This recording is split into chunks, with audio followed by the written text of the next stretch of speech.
Hello, creeps. It's me, John Kassir, the voice of the Crypt Keeper, and you're listening to Chronicles from the Crypt.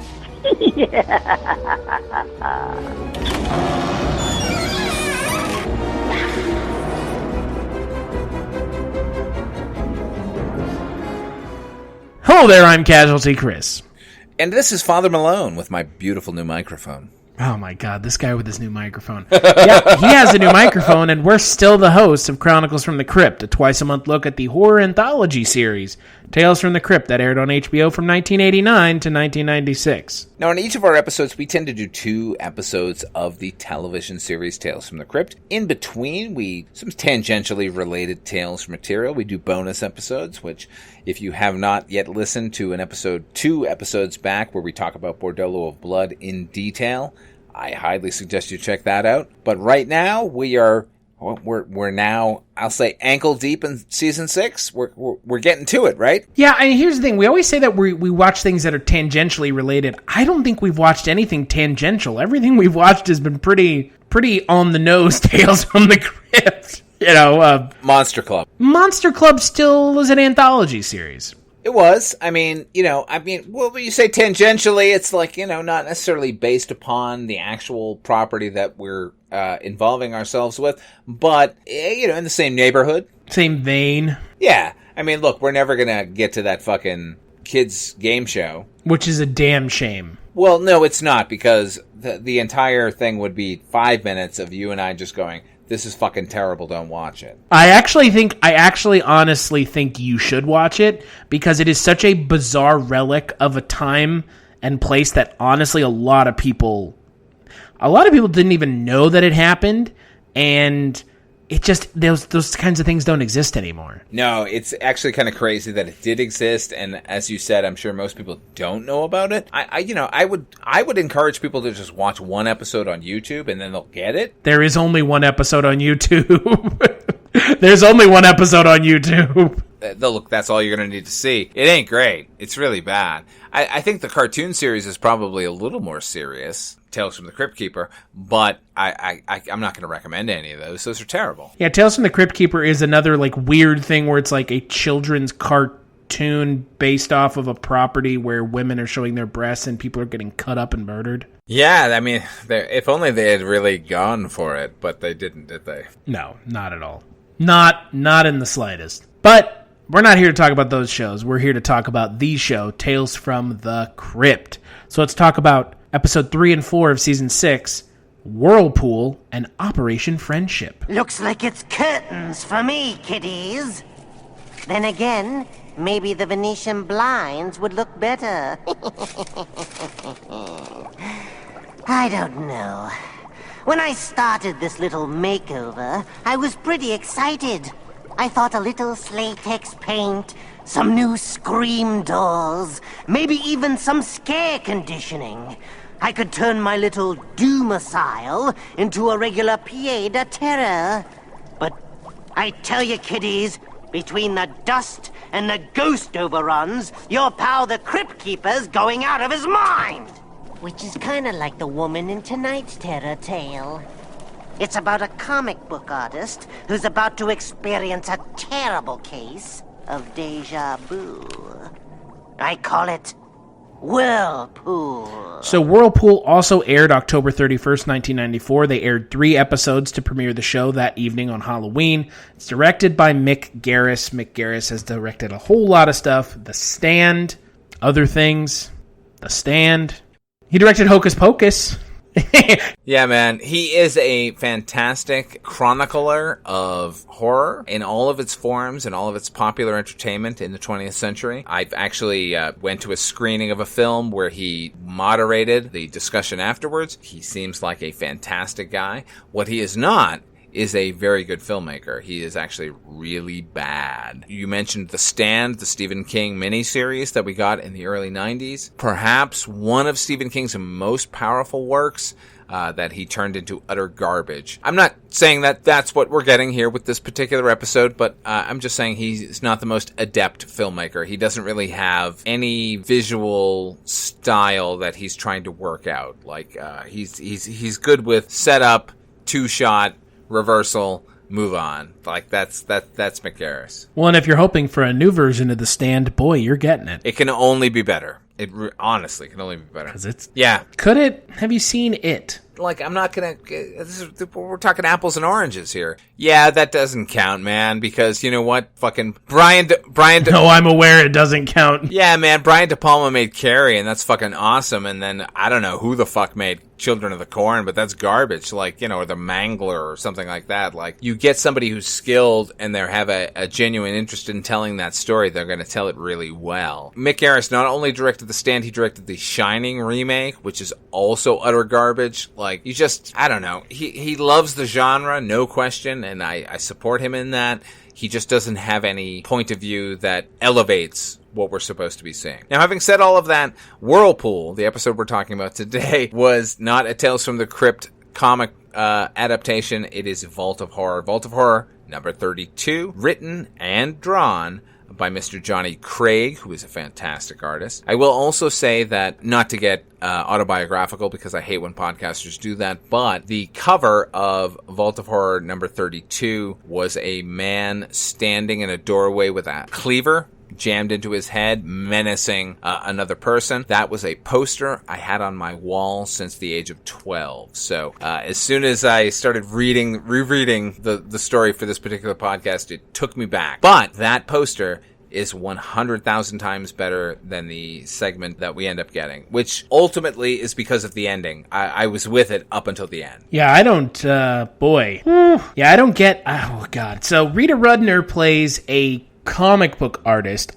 you're led to believe, up until the very end. And she is essentially stuck in a whirlpool, going around in circles, or it's essentially Groundhog Day. And it's Groundhog Day if Groundhog Day was made by people who don't get what made Groundhog Day good. Which is funny, because the original comic story, it was about a woman who is moving through a nightmare world where all of these horrible things are happening to her, where she's being dunked in fiery lava, and then she managed to evade that and move on, and then another horrible thing is being perpetrated upon her. It just goes on and on, all these horrible things, and then it turns out at the end, she's in an asylum where she's been committed. All of the things that are happening to her are not necessarily innocent, because shock treatment on mental patients at the time is probably a fucking horrific choice to do. But each of the things that were happening to her had a real world counterpart, and she had fantasized it into something much, much worse. And then she realizes at the very end that she's just a psychotic. What we get here, as far as the setup goes, I'm down, man. A bit innovative, interesting. And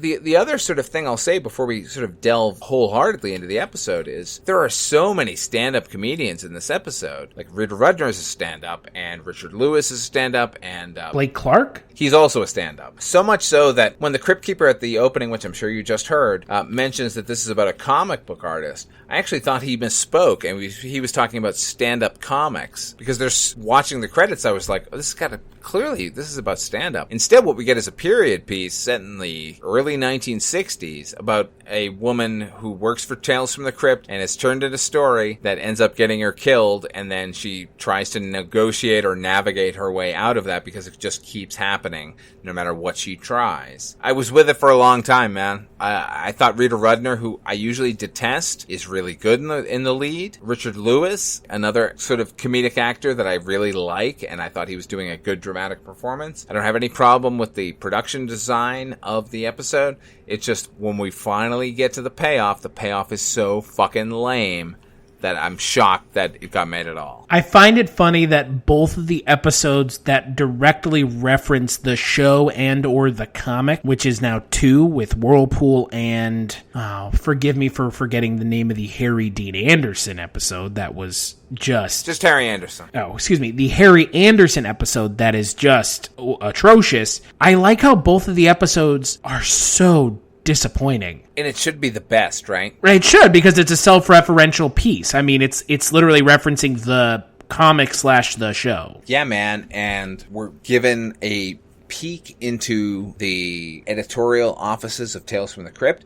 They could have totally run with that. For some reason, in this one and the Harry Anderson episode, they kind of obfuscate and just rename characters, some other thing, which I don't understand. Like, who are they offending by having a character named Bill Gaines or Al Feldstein? It's a super misstep. Like, I'm ready to go in this particular case. It's not enough that it's being metatextual in the Tales from the Crypt office. You need to go further than that. And it ends up not being that. It ends up being kind of a rote story about a woman reliving the same day or the last day of her life. And we don't ever get anything out of it. Well, and I also really do not understand. I don't understand what the hell's going on in the episode, because the twist, it's a revenge fantasy? I guess. So the Richard Lewis character feels the way that Rita Rudner's character feels in the comic book that he's writing. He's putting her in his shoes, I guess.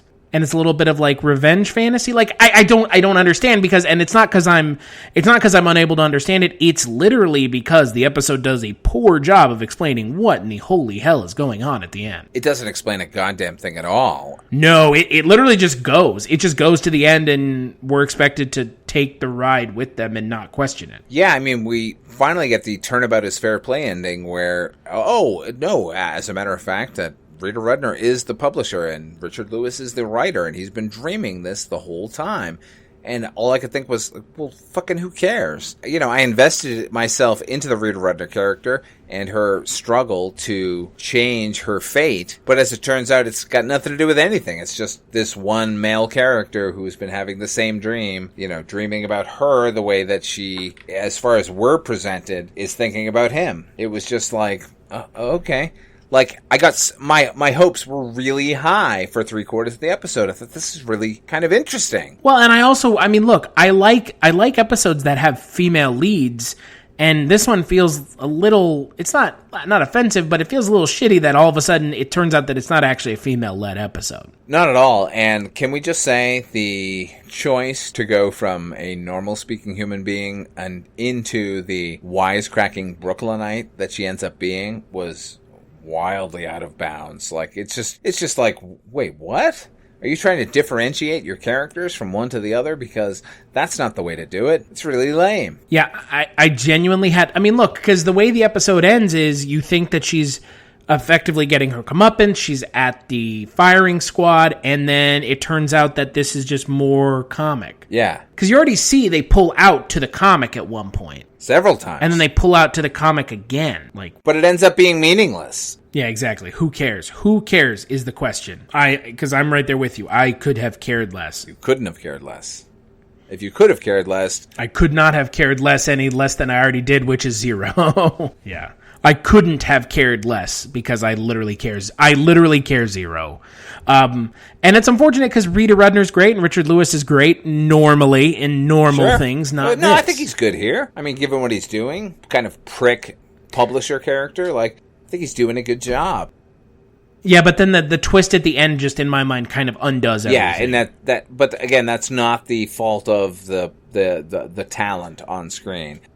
Oh, no. No one is to blame other than Gilbert Adler, who wrote the screenplay. He should be ashamed, because I don't know what... I can't even understand, what you're... How would you as an actor read this script and go, okay, I'm on board? I would be like, what the hell is going on? Oh, I need work, and this will do it, and pay my dues for the Screen Actors Guild for the year. Well, why not? It'll be fun. That's ultimately what it comes down to.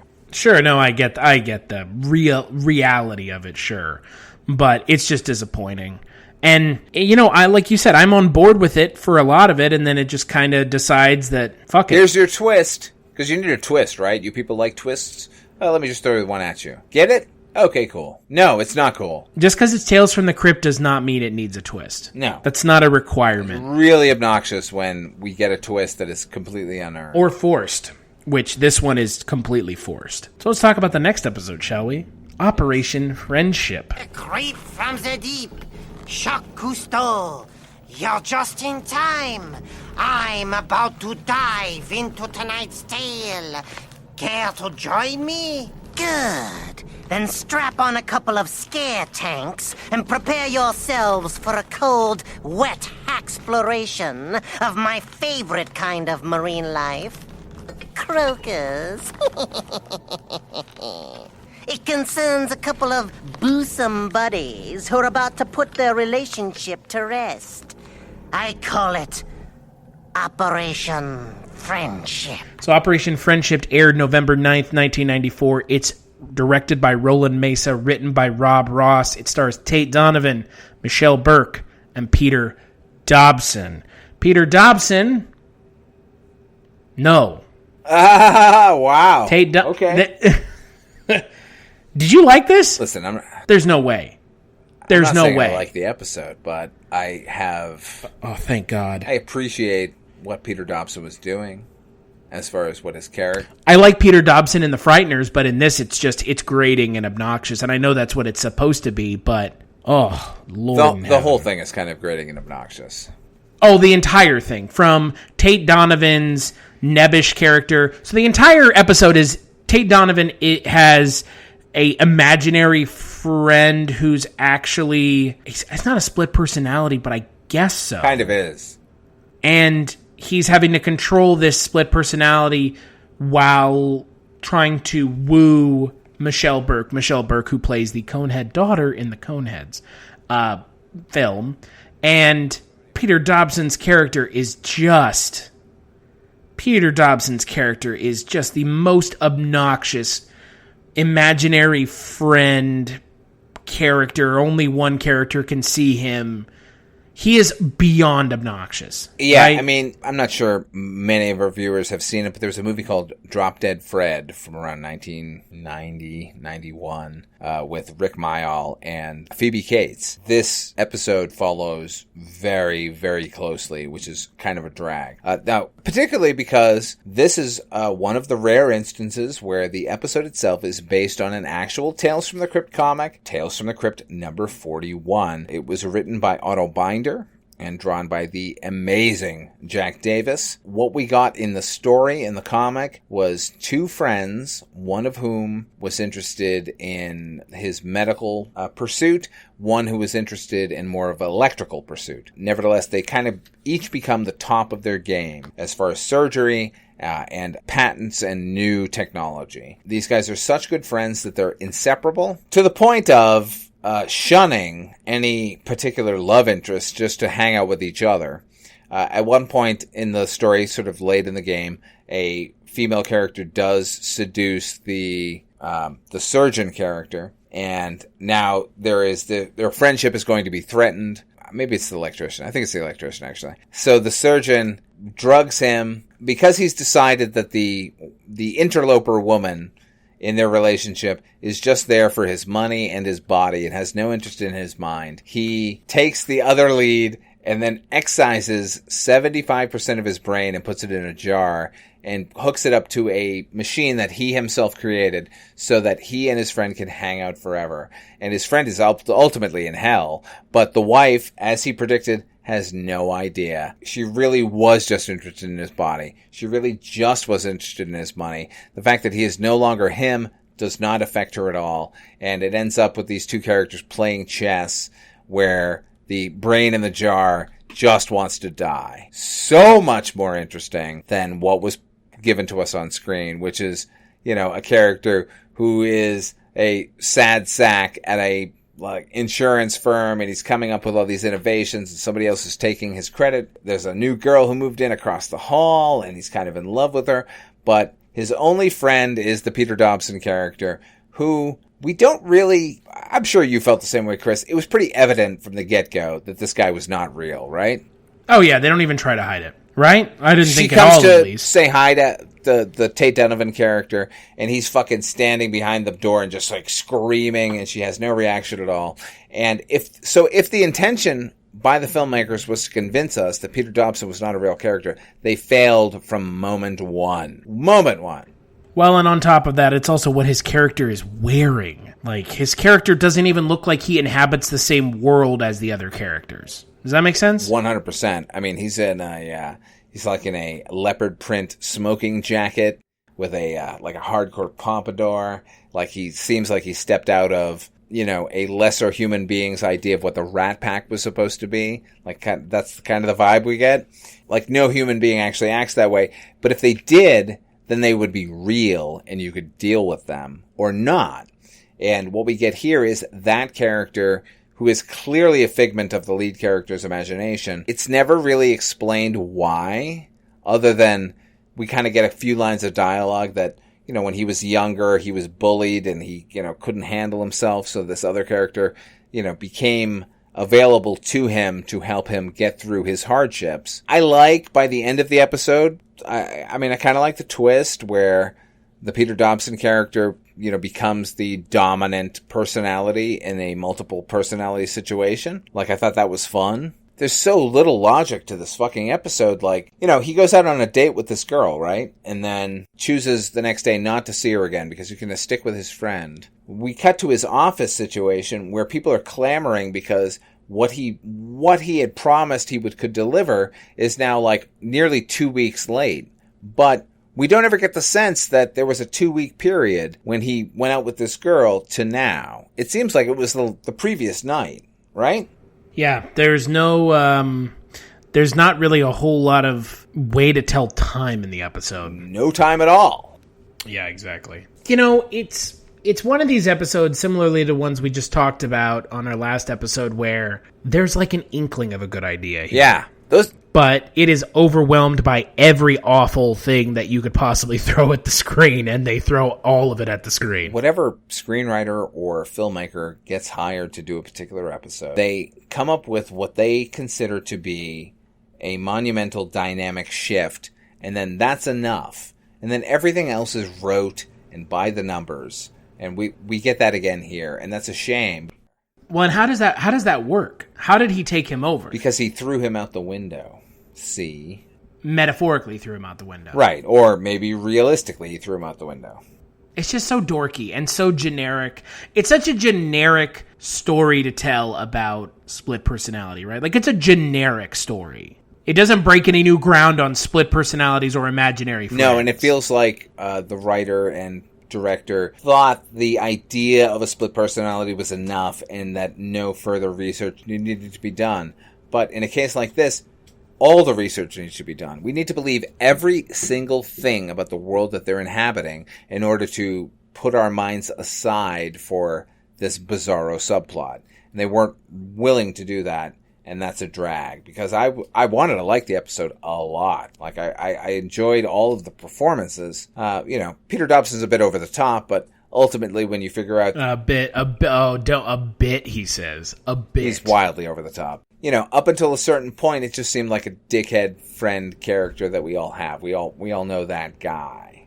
So it was not... Right, sure. Yeah, so it wasn't like beyond the realm of possibility. It's like, oh yeah, no, I know that guy who never fucking grew up and wants you to be on his level. Totally understand that. But like, if you're going to throw the twist in where it turns out that Peter Dobson is fake, you need to suddenly become a very elegant storyteller. And nobody here was interested in that. Oh, no, not at all. And I personally come down on the side of I think the twist is just lame. I think it's a lame twist. Oh, now he's taken over by the outgoing personality. So now he acts like a prick and he does that laugh. That's just, makes me want to jump out of a window. That laugh is really obnoxious. Yeah, and like Tate Donovan's face, just like, you just want to sock him like really hard in the face when he does that laugh. Oh, Not only that, but like he's doing it so much that you can kind of get the sense that the camera's rolling and he's not going to say stop or cut because he's the actor. He just wants to keep going until he gets told that. And the director was just like, I ain't saying shit. I'm going to see how long I can go with him doing this fucking horrible impression of Peter Dobson. Yeah, Again, we're right back to where we were with the last two episodes. Like, is this what Tales from the Crypt has become? We just reviewed 4 episodes. If you listen to the previous episode of our podcast, I appreciate that. Thank you. But we're recording 2 episodes at the same time. We don't have one supernatural element in 4 fucking episodes of Tales from the Crypt. That is a motherfucking problem. It is. It is a problem on a monumental scale. And oh, by the way, we're a quarter of the way through this season. Oh my god, it's so crazy. Yeah. There's 15 episodes, so we're over a quarter of the way. Wow. Mm-hmm. Oh, and by the way, the next 2 episodes, nothing supernatural. Of course, either. Why would they? I don't know. Just whatever floats your boat. Because this is a show that the wraparounds feature a talking corpse. You know what I love? Love triangles. Gimme more! Yeah. Or I love an episode that is coming up that is insanely offensive. Oh boy. So that's exciting. Well, that's the thing about this show. There are some episodes that haven't aged well. Came the Dawn is one of them. Oh yeah. But then there's episodes like this one that are just like, why did of all the stories in Tales from the Crypt, this is the one, and instead of actually adapting the actual story, you just kind of watered it down until it was completely lost any interesting concept introduced in the comic, and you're going to just push it out the door and be like, this is fine. It's so crazy to think that people would read the comic book. And I fully understand the impetus behind making it your own and spinning it off into your own direction. But, you know, when an episode comes along, or a comic book story that comes along, and you're going to adapt it, and you don't use anything but the name, what are you even doing here? There are other anthology shows. Go make the Hitchhiker on HBO. You'll be better off. It's kind of shocking to me.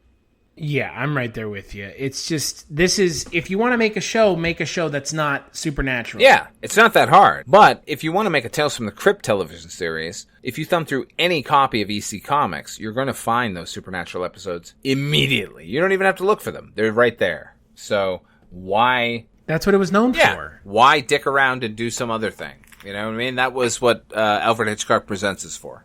Yeah, and that's where these stories belong. They don't belong in this show. And the only one that I guess you could even make the case is only Skin Deep, because there's a character who's deformed. I mean, it certainly feels, without the supernatural impetus, more in line with what Tales from the Crypt is supposed to be than the other 3 episodes we've reviewed. Right. So yeah, no, I agree 100%. This is not a good... These 2 episodes are not good. Neither one of them. Skip them. Oof. Boy. So on the next episode of Chronicles from the Crypt, we're going to be taking a look at episodes 5 and 6 of season 6, Revenge is the Nuts and The Bribe. And Revenge is the Nuts is based off of a story that we've already run into. Oh, yes. Blind Alleys. Blind Alleys. There we go. I'm kind of excited to watch it now. Because we saw that in the original movie, right? Absolutely. It's the capper for that film. Yeah, it was great, too. Yeah. Very disturbing. I don't imagine we're going to get that again here. But, you know, I'll hold out hope. I know. Keep holding out hope. Yeah. Man, whatever. The episode that I was talking about that's offensive is The Assassin, by the way. That's the one with Corey Feldman in it. And the twist in that episode is just, boy, let's just put it that way. Boy. I can't wait.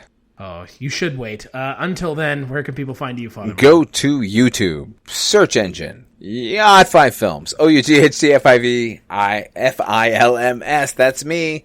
Quite a bit to choose from there. Also, you can check me out over on Dreams for Sale, the Twilight Zone 85 podcast, the only decent reiteration of the Twilight Zone.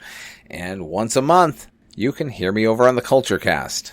And as for me, twitter.com/casualty_Chris is where you can find me. Chronicles FTC on Twitter and chroniclesfromthecrypt.com. I do a whole bunch of other podcasts. You can find them on Twitter. And big thanks as always to John Kassir, and we'll catch you on the next episode.